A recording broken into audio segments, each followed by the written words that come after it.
이 시간 다 함께 사도신경으로 우리의 신앙을 고백하겠습니다. 나는 전능하신 아버지 하나님 천지의 창조주를 믿습니다. 나는 그의 유일하신 아들 우리 주 예수 그리스도를 믿습니다. 그는 성령으로 잉태되어 동정녀 마리아에게서 나시고 본디오 빌라도에게 고난을 받아 십자가에 못 박혀 죽으시고 장사된 지 사흘 만에 죽은 자 가운데서 다시 살아나셨으며 하늘에 오르시어 전능하신 아버지 하나님 우편에 앉아 계시다가 거기로부터 살아있는 자와 죽은 자를 심판하러 오십니다. 나는 성령을 믿으며 거룩한 공교회와 성도의 교제와 죄를 용서받는 것과 몸의 부활과 영생을 믿습니다. 아멘. 찬송 196장, 찬송 196장, 찬송 196장입니다. 196장 함께 찬송하겠습니다. 성령의 은사를 나에게 채우사 주님의 사랑 본받아 나 살게 하소서. 성령의 은사를 나에게 채우사 정결한 마음 가지고 나 행케 하소서. 성령의 은사를 나에게 채우사 더러운 세상 탐욕을 다 태워주소서. 성령의 은사를 나에게 채우사 영원한 주님 나라에 나 살게 하소서. 아멘.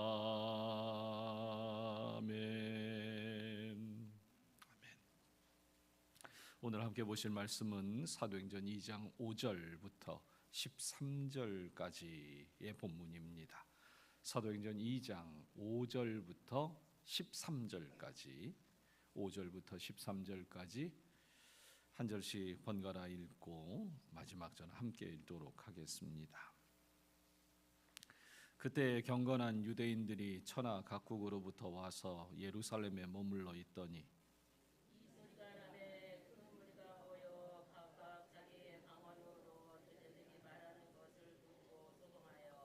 다 놀라 신기하게 여겨 이르되 보라 이 말하는 사람들이 다 갈릴리 사람이 아니냐.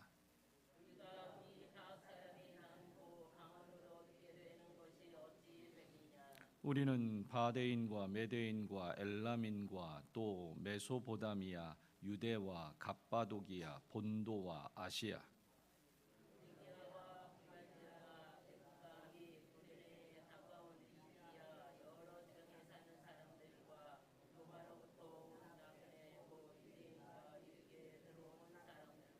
그레데인과 아라비아인들이라 우리가 다 우리의 각 언어로 하나님의 큰 일을 말함을 듣는도다 하고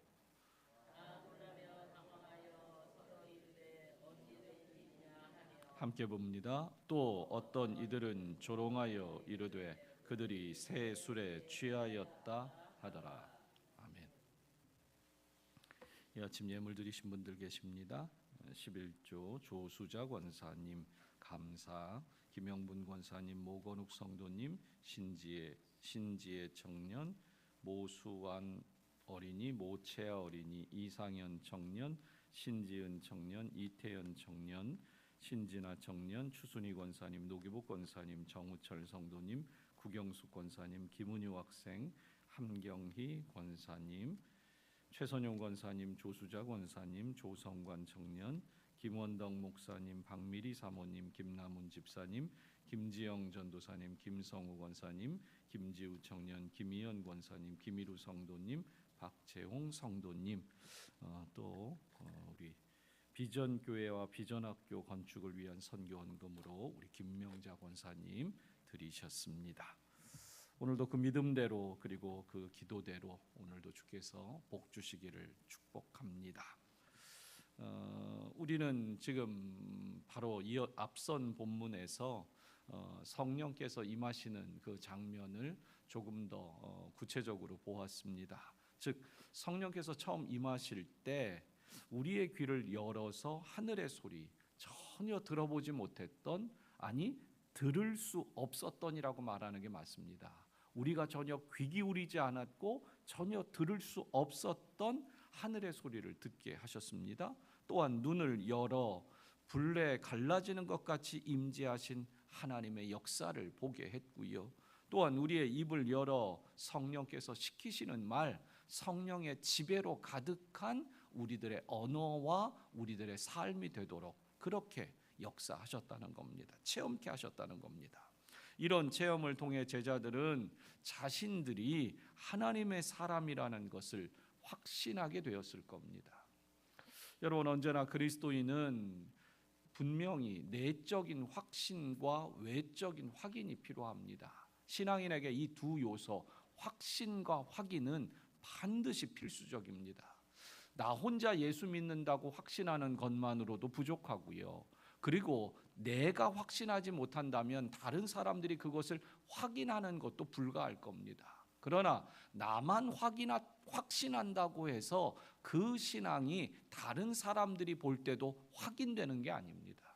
그런 점에서 저는 신앙생활이라는, 성도가 되었다라는 것, 거듭났다라는 것 또한 조금 다른 차원이지만 내가 하나님께 어떠한 소명을 받았습니다 라고 얘기할 때는 반드시 내적 확신과 외적 확인이라는 이 두 가지 조건이 충족되어야지만 한다는 겁니다. 즉 나 혼자 확신이 있는 것으로만 신앙은 끝나는 게 아니에요. 외적인 확인, 즉 내 곁에 또한 내 주변에 있는 사람들 아니면 때로는 영적인 권위자들을 통해서 확인받아야 되는 수준까지 꼭 필요합니다.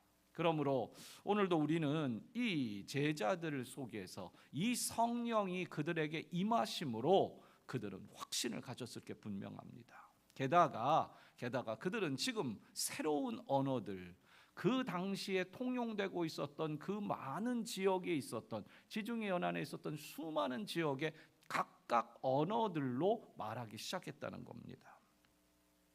5절에 그때의 경건한 유대인들이 천하 각국으로부터 와서 예루살렘에 머물러 있었다 말합니다.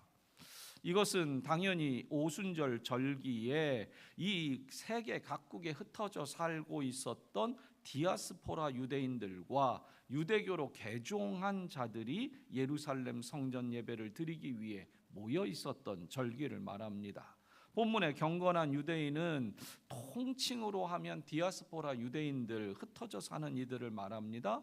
그들은 비록 예수 그리스도의 복음은 몰랐지만 하나님의 말씀, 구약 성경을 믿는 자들입니다. 그리고 그 유대교의 신앙의 전통과 가르침을 순종하고 따르는 자들입니다. 그랬기에 이스라엘에서 멀리 떨어진 곳에 살지라도, 심지어 이스라엘에서 생활하는 것이 전혀 없는 사람일지라도 절기를 찾아 예루살렘에 와서 하나님을 찾고 기도하며 그 신앙을 귀 기울였다라는 겁니다. 바로 이런 사람들에게 성령의 역사를 보여주심으로 때마침 복음의 진리에 이제 뒤에 나오는 우리가 읽은 본문 속의 표현대로 한다면 하나님의 큰 일을 그들이 듣게, 귀 기울이게 했다는 겁니다. 무엇을 통해? 성령의 역사를, 그리고 다른 언어들을 통하여 성령의 놀라운 역사가 일어남으로 말입니다. 6절에 이 소리가 남에 큰 무리가 모여 각각 자기의 방언으로 언어로 제자들이 말하는 것을 듣고 소동했다라고 6절은 적고 있습니다. 여러분, 오늘도 그 각자의 그 소리, 이 각 나라의 언어들로 말하는 소리를 들었다라는 겁니다. 여기에도 설명되어 있습니다. 각각 자기의 방언으로 제자들이 말하는 것을 들었다라는 겁니다. 그런데 그들이 그런 소리를 듣고는 소동했습니다. 어리둥절했다라는 그런 의미 정도 될 겁니다. 7절에는 다 놀라서 신기하게 여기는 그러한 상황이었다는 겁니다. 그도 그럴 것이 그들이 볼 때는 여기에 모여서 그런 언어들을 하는 사람들이 외국에 한번 나갔다 올 것 같지 않은 정말 갈릴리 촌사람으로 보이는 그런 사람들이었기 때문에 그럴 겁니다. 8절에 그러자 우리 각 사람이 난 곳 방언으로 듣게 됨이 어찌된 일이냐라고 그 8절에 그들은 말합니다. 그들은 디아스포라 유대인이었기에 태어난 곳이 각자 달랐습니다. 그런데 갈릴리 촌사람들이 이렇게 유창한 외국어를 말할 수 있다는 것에 그들이 전부 다 놀랐다는 겁니다. 그것도 한두 개 지역 언어가 아니라 각 지역의 다양한 언어들을 그들이 사용했다는 겁니다. 그러면서 9절과 10절에는 각 지역과 나라들이 전부 열거가 됩니다. 그런데 오늘 이제 우리가 주목할 것은 이런 언어, 다른 언어의 방언의 역사를 통해 11절 하반절에 무엇을 그 제자들을 통해 나타났는가가 중요합니다. 그 제자들 모두는 그 언어, 각기 다른 언어를 통해 한 가지를 얘기했는데 그것은 11절 하반절에 하나님의 큰 일을 말하기 시작했다는 겁니다. 사실 오늘 본문에서 우리가 주목해야 되는 것은 이 부분입니다. 주석이든 신학자든 어떤 설교가든 은사로 나타난 이 부분이 중요한 게 아니라 그 은사를 통해 무엇을 나타내고 있느냐, 무엇을 말하고 있느냐, 이게 중요한 겁니다. 여러분, 하나님의 나라는, 복음은 은사가 아니라 하나님께서 하신 그 구원의 역사를 말하는 거, 거기에 초점이 있기 때문에 그렇습니다. 우리가 아는 대로 여기서 하나님의 큰 일이라는 것은 말뜻 그대로 하면 하나님의 위대한 일, 놀라운 일, 도대체 상상도 할 수 없는 크기의 일, 그런 의미로 그렇게 풀이할 수 있을 겁니다. 즉 하나님께서 행하신 놀라운 십자가의 구원의 사건과 그 의미를 각 나라의 말로 제자들이 선포하게 하고 있었다라는 점입니다. 여러분, 제자들의 방언은 개인적인, 우리가 흔히 말하는 개인적인 방언을 하는 그러한 차원이 아니었다는 겁니다. 여러분, 여러분들도 이제 방언으로 기도하시죠. 저도 적극 권장합니다. 저도 개인적으로 아니면 함께 기도의 힘을 모아야 될 때는 저는 공중에서 인도할 때도 때론 방언으로 기도합니다. 저도 목사님들에게 금요기도회나 이런 자리에, 특별히 금요기도회 때는 좀 방언으로 함께 기도 좀 하라고 합니다. 왜요? 그 개인적인 방언들이 모여 기도할 때 성령의 역사가 훨씬 더 느껴지기 때문에 그렇습니다. 그런 얘기가 성경에 너희는 모였을 때는 방언으로 하고 개인으로 있을 때는 어떻게 해라, 아니면 개인으로만 방언으로 하고 이런 법칙들을 굳이 얘기하진 않습니다. 물론 그런 논쟁들이 있지요. 고린도 교회의 방언 때문에 서로 은사를 비교하느라고 그랬던 적이 있습니다. 그러나 그것은 고린도 교회의 초기의 얘기입니다. 성숙한 교회일수록 은사의 비교를 따지질 않아요. 그러나 필요합니다. 그런데 여기서의 방언은 다른 것 아닙니다. 개인적으로 그냥 황홀경에 빠져서 횡설수설 말하는 내용이 아닙니다. 때로는 방언을 받았어도 자기의 방언조차 통변하지 못하는 경우도 있잖아요. 그럴 때는 그 방언을 내가 통변할 수 있도록 다시 하나님께, 성령께 은사를 구해야만 합니다. 그래서 내가 초기에 방언을 받으면, 처음 방언을 받으면 도대체 내가 무슨 말을 하고 있는지 몰라요. 맞습니까? 이 정도는 정리하셔야 됩니다. 그러니까 방언 딱 받으면 방언으로 기도를 하는데 그 방언으로 기도하는 내용이 다 해석되진 않아요.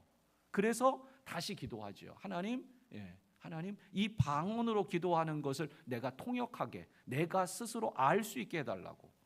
그런데 오늘은 방언 얘기를 하려고 하는 건 아니니까요. 그러나 여기서의 방언, 오늘 여기서의 방언은 그러한 개인의 기도와 영적인 간구를 위한 그런 방언이 아니라 그야말로 각 나라의 언어였다는 겁니다. 왜요? 지금 그곳에 온 사람들에게 성령께서 들려주고 싶은 건 개인의 은사로서의 방언이 아니에요. 하나님의 큰 일을 그들에게 들려주고 싶으신 겁니다. 성령은. 그래서 너무도 급한 나머지 호련히 갑자기 임한 성령께서 그 제자들에게, 그야말로 갈릴리 촌사람들에게 성령께서 하나님의 큰 일을 말할 수 있는 놀라운 기적 같은 언어, 각 언어들을 그 입술에 주셨다는 겁니다. 여러분, 그들이 제자들이 말했던 말은 우리가 생각하는 개인의 방언의 은사가 아닙니다. 이것은 그야말로 논리정연하게 각 나라의 말로 하나님께서 하신 구원의 역사를 설명했다는 거예요. 그리고 그 각 나라 사람들이 그것을 논리정연하게 듣고 이게 하나님이 하신 일들이 이런 거라고 깨달았다는 겁니다. 여러분, 그들이 그렇게 할 수 있었던 것은 성령께서 그들의 입술을 주장하셨기 때문에 그렇습니다. 오늘날에도 성령께서 필요하신 대로 이렇게 역사하신다고 저는 믿습니다. 때로 목사님 그 사례가 어디 있어요? 라고 말하면 저도 모르지요. 그러나 하나님께서 행하시는 모든 일들은 반드시 하나님의 큰 일, 구원의 큰 역사를 드러내는 데만 하나님은 쓰시는 겁니다.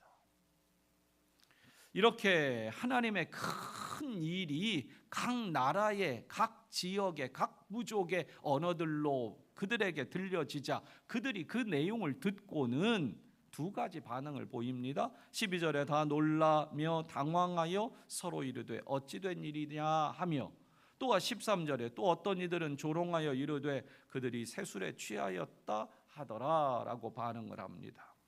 일단 모든 사람들이 다 놀란 것은 분명합니다. 그리고 12절에 당황했다고 말합니다. 사실 이 12절의 반응은 사실은 부정도 긍정도 아닌 그야말로 놀라운 나머지 어찌 판단할지 모르는 상태라고 보는 게 맞습니다. 왜냐하면 사실은 이곳이 아니라 이제 뒤에 나오는 베드로의 설교를 통해서 거기에 3,000명이 그날에 회심했다라는 표현이 나오기 때문에 그래요. 즉 지금 이 사람들은 도무지 이 상황은 이해가 되지 않는 겁니다. 오히려 후에, 잠시 뒤에, 이제 몇 장 뒤에 후에 베드로의 설교를 듣고는 그들이 예수님을 믿게 되는 거죠. 신앙 안에 들어오게 되는 겁니다. 그렇다면 여기서 놀라며 당황했다, 어찌 된 일이냐라고 말했다라는 것은 그 사람들의 반응은 그야말로 부정도 긍정도 아닌 이거를 어떻게 받아들여야 해? 라는 정도로 보면 됩니다. 그러나 어떤 이들은요, 13절에 나오는 어떤 이들은 조롱하며 세술에 취했다고도 말합니다. 조롱했다라는 말은 이 상황을 진지하게 보지 않고 그것을 굉장히 하찮게 여겼다는 겁니다.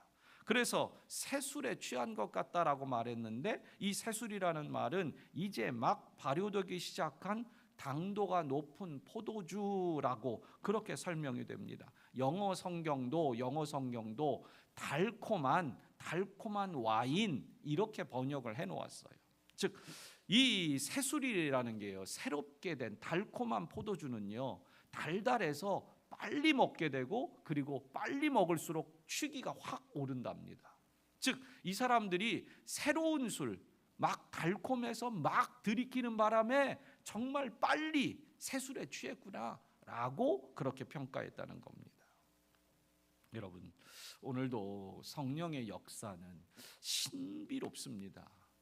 그런데 분명한 것은 그 성령의 역사의 초점은 뭐냐? 하나님의 큰 일을 말하는 겁니다. 그러나 세상 사람들이 볼 때는 이거 모르겠는데, 아니면 이건 말도 안 되는, 갈릴리 촌에서 온 사람들이 대낮에 술이나 먹고 뭉쳐가지고 지금 헛소리 하는 거야 라는 그런 모습처럼 보였을 정도라는 겁니다. 여러분, 오늘도 저는 이 말씀을 묵상하며 두 가지 생각합니다. 하나는 과연 나는 성령으로 충만해서 담대히 하나님의 큰 일을 외치고 있는가? 오늘도 내 입술은 성령에 사로잡혀 하나님의 큰 일, 나의 큰 일이 아니고 내가 이런 은사를 받았다가 아니라 하나님의 큰 일을 말하고 있는가? 이게 중요합니다. 또한 나는 과연 성령의 역사가 나타날 때 경건한 분별력을 가지고 반응을 하는가? 여러분, 여전히 교회 안에는 하나님의 역사가 있고 성령의 역사와 은사들이 나타납니다. 저는 우리 교회가 성령의 은사로 풍성해지길 바랍니다. 그런데 그 성령의 은사 어떻게 써야 합니까? 무엇을 위해 무슨 목적으로 사용해야 됩니까? 나 이런 은사 받았어. 이런 것 너희는 없지. 이게 아닙니다. 오직 하나님의 큰 일을 말하는 것. 이 십자가 사건의 의미를, 그리고 예수 그리스도의 복음의 역사를, 하나님께서 태초부터 어떻게 인류를 향해 하나님의 구원의 계획을 세우셨고 또한 우리에게 그 은혜를 주셨는지를 말하는 겁니다. 쉽게 말해 정말 예수님 믿어야 천국 간다는 복음 얘기하라는 겁니다. 굳이 오늘 찬송을 196장을 불렀는데요, 이 196장의 찬송의 가사를 보시면요, 성령의 은사를 내게 주십시오. 그런데 그 다음이요, 성령의 은사를 받아서 내가 더 순종하는 사람 되게 해주십시오. 내가 복음 전하는 사람 되게 해주십시오. 저는 그게 성령의 은사에 대한 바른 해석이라고 생각합니다. 여러분, 분명히 여기 안에는 각자 하나님께서 주신 놀라운 은사들을 가지고 있을 겁니다. 여러분, 적극 활용하십시오. 예언이 있으면 예언하시고, 또한 그것을 통해서 또한 병 고치는 은사가 있으면 병 고치시고 충분히 활용하십시오. 그러나 그 모든 목적은요, 오직 하나님의 큰 일을 위해서 쓰임 받기를 바랍니다. 그럴 때에 그 성령의 은사가 가치가 있는 겁니다. 오늘도 주님 앞에서 이 한날을 사는 성도 여러분, 오늘도 하나님의 큰 일을 말하는 여러분의 향기로운 삶이 되기를 바랍니다. 이 새벽에도 여러분 기도하실 때 여러분이 성령에 사로잡힌 그런 믿음의 사람 되기를 바랍니다. 여러분, 성령님은요 인격이셔요. 그것은 단순하게 능력으로만이 아닙니다. 능력으로 느껴지는 정도만이 아닙니다. 그분은 하나님이십니다. 그러므로 오늘도 성령께 물으십시오. 성령님, 오늘 만남 속에 어떻게 할까요? 성령님, 오늘 이 결정 속에 어떻게 하나요? 라고 물으세요. 성령님, 내 마음이 불안합니다. 어떻게 할까요? 때로는 성령께서는요, 우리가 알 수 없는 다른 곳에서 벌어지는 일들에 대해서 성령께서 역사하셔요. 저는 개인적으로 그냥 이 느낌으로 얘기하면 이쪽 언저리라고 해야겠죠. 요 가슴께, 요쪽에 그냥 생활하다가도 어떤 느낌들이 들 때가 있어요. 뭐 이것은 뭐라 그럴까, 불안은 아니고 좀 어떤 느낌들이 있어요. 그런데 그때는 저는 어디에 있든지 그냥 기도합니다. 하나님, 제가 뭐 알지 못하는 일들이 어디선가 벌어질 수 있는데 성령께서 역사해 주십시오. 그러면 그 기도를 시작하면 어느 기도 제목인지 모르는데 먼저는 거의 보통 선교지나 때로는 가족들을 위해서 기도하기도 합니다. 그러면 성령께서 그 일들을 풀어주시는 일들이 참 많아요. 여러분, 그것을 우리는 통칭으로 해서 크게 얘기해서 성령의 감동이라고 표현하기도 합니다. 성령께서 내 속에서 말할 수 없는 탄식함을 주시는 거예요. 나는 어떤 사건이 선교지에서 벌어지는지 몰라요. 나는 다른 곳에 있는 성도들에게 어떤 일들이 벌어지는지 몰라요. 그런데 내 속에 있는 성령께서 말할 수 없는 탄식함을 주셔요. 그러면 기도합니다. 그럼 하나님, 우리 성도들 중에 무슨 일이 있는지 모르겠는데 하나님, 그 급박한 상황 가운데 개입해 주시고, 또한 여러 선교지 가운데 하나님 은혜 주시고, 선교지들도 기도하다 보면 더 깊이 기도가 되는 그런 선교지들이 있어요. 불러지는 이름들이. 오늘은 제가 본의 아니게 원고에 없는 방언이라든지 성령의 감동을 얘기했는데 사실은 추가적으로 얘기한 것에 불과합니다. 오늘 꼭 기억하실 건 우리들의 모든 성령의 임재와 은사는 하나님의 큰 일을 말하는 데 소용된다는 겁니다. 오늘도 그거 하나만 생각하고 복음의 사람, 복음의 교회 되는 우리 되기를 축복합니다. 기도하겠습니다. 하나님 아버지, 살아계신 주님이시기에 오늘도 성령께서 우리 안에 역사하십니다. 성령은 분명한 논리를 가지고 진리를 선포하는 하나님의 지혜의 영이 되십니다. 그러므로 오늘도 우리가 성령의 지배 아래 성령의 은사를 받아 그 다스림 안에 있다면 우리가 마땅히 하나님의 진리를 논리적으로 분명하게 모든 사람들이 알아듣게 전할 수 있음을 압니다. 오늘도 우리를 통하여 그렇게 하나님의 큰 일이 선포되기를 원합니다. 또한 하나님께서 하시는 성령의 역사가 증거될 때마다 경건한 믿음으로 분별하며 그 하나님의 일에 동참하며 인정하며 따르게 하옵소서. 하나님, 오늘도 놀라운 하나님의 은혜가 오늘 이 자리에서부터 나타나길 원합니다. 성령이여, 성령의 은사를 부어주시옵소서. 성령이여, 감동하시옵소서. 뜨겁게 그리고 말할 수 없는 탄식으로 우리 안에 감동하사 각 선교지와 각 성도들의 필요와 그리고 교회와 가정을 세우는 거룩한 일 가운데 우리로 기도의 통로 되게 하여 주옵소서. 하나님, 오늘도 이 아침 귀한 예물을 드립니다. 11조와 감사와 또한 선교의 그 거룩한 예물을 드리오니 이 정성과 이 믿음대로 주님 그곳에 하나님의 역사를 나타내시옵소서. 그리고 우리가 손들어 자원하여 이 일에 동참할 때마다 기쁨과 열매들을 누리게 하옵소서. 하나님, 오늘 이 새벽에도 기도합니다. 성령으로 충만하게 하시고 성령의 은사를 주사 더 섬기고 더 사랑하며 더 순종하고 충성할 수 있는 우리들 다 되게 하옵소서. 오늘 각 목장으로 모이는 자리 가운데도 은혜 주시고 또한 금요기도일에 모여 함께 예배하며 찬양하며 말씀을 귀 기울일 때 함께 마음을 모아 기도하며 부르짖을 때에 성령의 역사가 나타나게 하옵소서. 오늘 이 새벽에도 성령으로 충만케 하시기를 원합니다. 이 시간 우리 간절한 마음으로 주님 부르고 기도하겠습니다. 주여, 주여, 주여. 할렐루야. 아버지 하나님, 하나님의 거룩한 은혜를 위하여 감사합니다. 성령께서 역사하시며 주께서 다스리시는 그 은혜들로만 살아가게 하여 주옵소서. 하나님, 성령이여, 오늘도 우리 가운데 임하시옵소서. 진리의 성령님 오시옵소서. 하나님, 그리하여 우리가 하나님의 큰 일을 분명히 세상에 전하게 하여 주옵소서.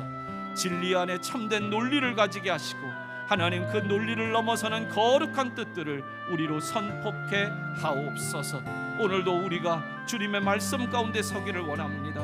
하나님, 그 거룩한 십자가의 사건을 우리의 입술로 고백하고 증거하는 우리들 다 되게 하옵소서.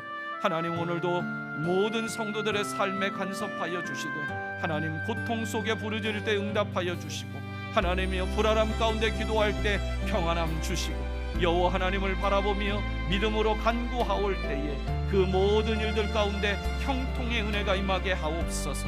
주님, 주님 붙드시고 채우시며 역사하시며 그 모든 일들을 통하여 합력하여 선이 되게 하여 주옵소서.